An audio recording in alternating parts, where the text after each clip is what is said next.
Hello friends, आप सबका स्वागत है आपके अपने यूट्यूब चैनल जीएसआर स्टडी में। दोस्तों, आज के वीडियो में इतिहास के कुछ और महत्वपूर्ण क्वेश्चन पर चर्चा की जाएगी। चलिए चलते हैं अपने क्वेश्चंस की तरफ। वीडियो को अंत तक देखिएगा फ्रेंड्स, बहुत ही इंपॉर्टेंट क्वेश्चन होंगे ये।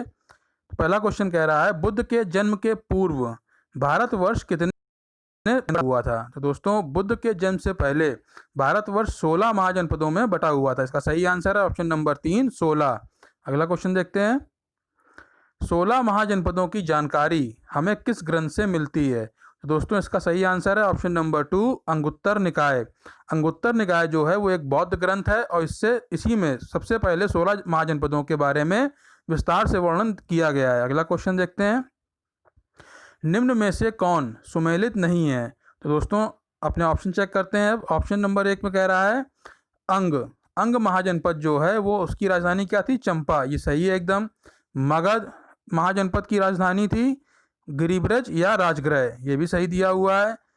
अगला ऑप्शन देखते हैं। ऑप्शन नंबर सी में कह रहा है काशी महाजनपद की राजधानी थी वाराणसी। ये भी एकदम सही दिया हुआ है। तो अब बचता है option number D. Option number D में कह रहा है वस्त महाजनपद जो था उसकी राजधानी क्या बताई गई है? कुशावती।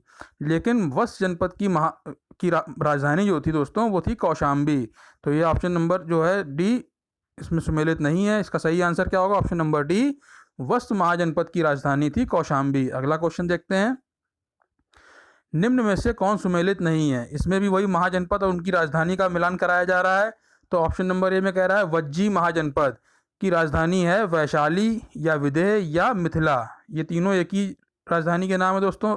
वैशाली को ही विदेह या मिथिला भी कहा जाता था। ये एकदम सही दिया हुआ है। कौशल महाजनपद की राजधानी श्रावस्ती है। ये भी सही दिया हुआ है। ऑप्शन नंबर सी में कह रहा है अवंती महाजनपद की राजधानी विराटनगर है। तो दोस्तों, ये गलत है। अवंती महाजनपद की राजधानी थी उज्जैन या महिष्मती।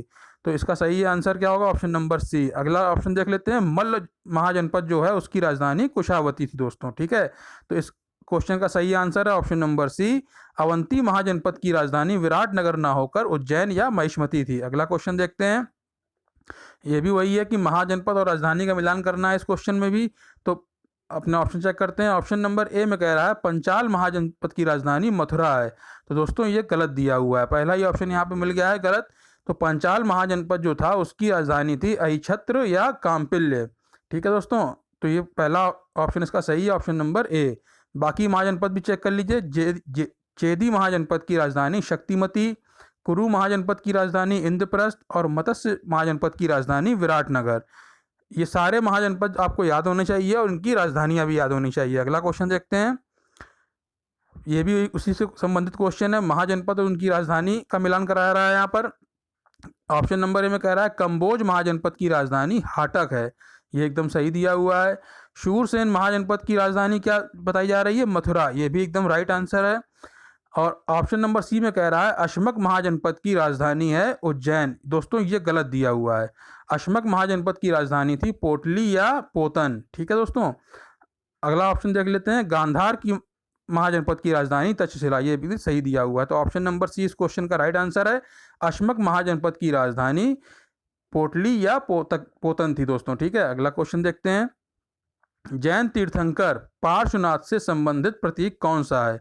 दोस्तों, हम सबको पता है कि जो पार्श्वनाथ थे वो 23वें जैन तीर्थंकर थे दोस्तों। ठीक है, और इनसे संबंधित जो प्रतीक है वो है सर्प। ऑप्शन नंबर 1 इसका राइट आंसर है, सर्प। अगला क्वेश्चन देखते हैं। शिवलिंग उपासना का प्रारंभिक पुरातात्विक साक्ष्य किस सभ्यता के अवशेषों से मिलता है? तो दोस्तों, इस क्वेश्चन का राइट आंसर है ऑप्शन नंबर 2, हड़प्पा सभ्यता से। शिवलिंग उपासना का प्रारंभिक पुरातात्विक साक्ष्य मिलता है हड़प्पा सभ्यता से। अगला क्वेश्चन देखते हैं। ऋग्वेद में शिव का उल्लेख किस नाम से मिलता है? तो दोस्तों, ऋग्वेद जो है उसमें भगवान शिव का उल्लेख मिलता के लिए जो नाम प्रयोग किया गया है वो किया गया है रुद्र। ऑप्शन नंबर 3 इसका राइट आंसर है, रुद्र। अगला क्वेश्चन देखते हैं।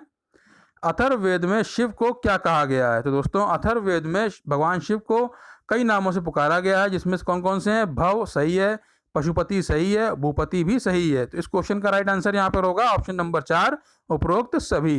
दोस्तों, अथर्ववेद में शिव को भव, पशुपति, भूपति और शर्व के नाम से भी जाना जाता है दोस्तों, शर्व।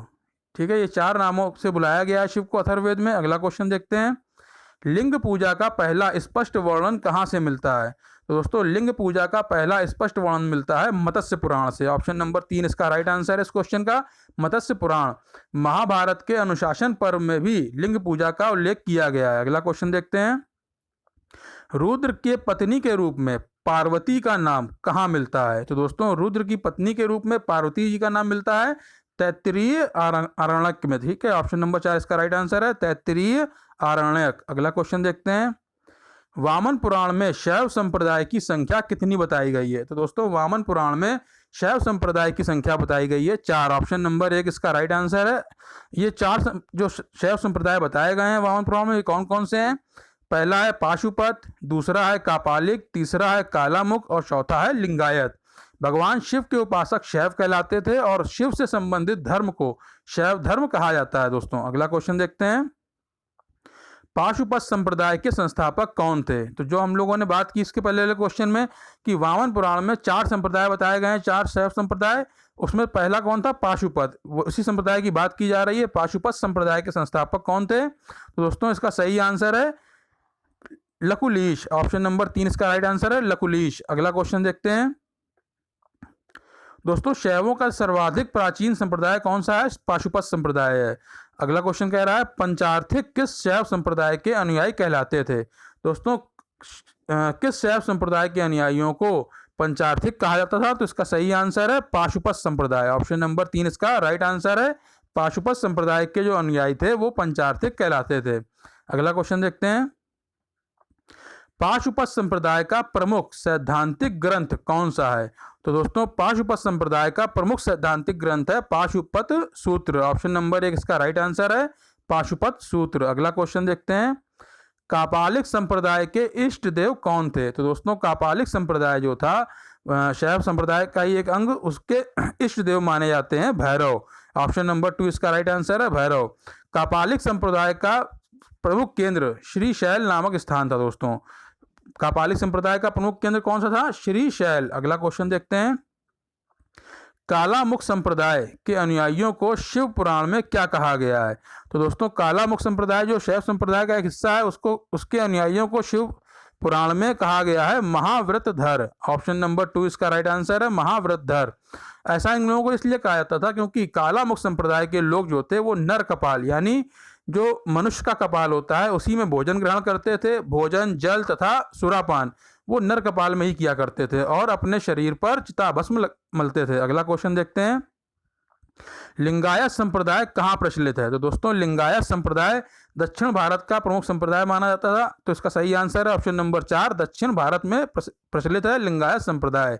इस संप्रदाय के लोग शिवलिंग की उपासना करते हैं और लिंगायत संप्रदाय के लोगों को जंगम भी कहा जाता था। दोस्तों अगला क्वेश्चन देखते हैं, लिंगायत संप्रदाय के संस्थापक कौन थे? तो लिंगायत संप्रदाय के संस्थापक जो हैं इनको बसव पुराण, दोस्तों ये आप ध्यान रखिएगा, बसव पुराण जो है इसमें ये बताया गया है कि लिंगायत संप्रदाय की स्थापना अल्लभ प्रभु और उनके शिष्य बासव ने की थी। तो इस क्वेश्चन का राइट आंसर क्या होगा दोस्तों? ऑप्शन नंबर 3 उपरोक्त दोनों। लिंगायत संप्रदाय की स्थापना की थी अल्लभ प्रभु और उनके शिष्य बासव ने, ये बताया गया है बसव पुराण में। इस संप्रदाय को यानी लिंगायत संप्रदाय को वीर शिव संप्रदाय भी कहा जाता है। अगला क्वेश्चन देखते हैं, नाथ संप्रदाय की स्थापना किसने की थी? तो नाथ संप्रदाय, दोस्तों ये क्वेश्चन बहुत ही इंपॉर्टेंट है। नाथ संप्रदाय की स्थापना किसने की थी? मत्स्येंद्र नाथ ने। ऑप्शन नंबर 4 इसका राइट आंसर है मत्स्येंद्र नाथ ने। इसका जो नाथ संप्रदाय है इसका व्यापक प्रचार प्रसार बाबा गोरखनाथ ने किया था। अभी ये क्वेश्चन हाल में ही टेट के एग्जाम में पूछा गया था दोस्तों। इसमें बहुत सारे लोग बच्चों को डाउट था कि नाथ संप्रदाय की स्थापना करने वाले का नाम उन्होंने गोरखनाथ टिक कर दिया था दोस्तों, क्योंकि जनरली जगहों पर गोरखनाथ का ही जिक्र होता है नाथ संप्रदाय के परिप्रेक्ष्य में। ठीक है, लेकिन इसकी स्थापना की थी नाथ संप्रदाय की मत्स्येंद्र नाथ ने। अगला क्वेश्चन देखते हैं, किन शासकों की मुद्राओं पर शिव एवं नंदी का एक साथ अंकन प्राप्त होता है? यानी ऐसे कौन से शासक थे जिन्होंने अपनी मुद्राओं पर भगवान शिव और उनके वाहन नंदी का एक साथ अंकन किया था? तो इस क्वेश्चन का राइट आंसर है दोस्तों ऑप्शन नंबर 3 कुषाण शासक। जो कुशाण शासक थे उन्होंने अपनी मुद्राओं पर भगवान शिव और नंदी का एक साथ अंकन किया था दोस्तों। तो दोस्तों आज का वीडियो यहीं समाप्त करते हैं। आशा है आपको हमारा वीडियो अच्छा लगा होगा। अगर आपको हमारा वीडियो अच्छा लगा हो तो फ्रेंड्स हमारे वीडियो को प्लीज़ लाइक जरूर कीजिएगा और उसको शेयर कीजिएगा। अगर आपने हमारे चैनल को सब्सक्राइब ना किया हो फ्रेंड्स तो हमारे चैनल GS स्टार स्टडी को सब्सक्राइब कीजिएगा। मिलते हैं अगले वीडियो में कुछ और इंपॉर्टेंट क्वेश्चंस के साथ। Thank you friends.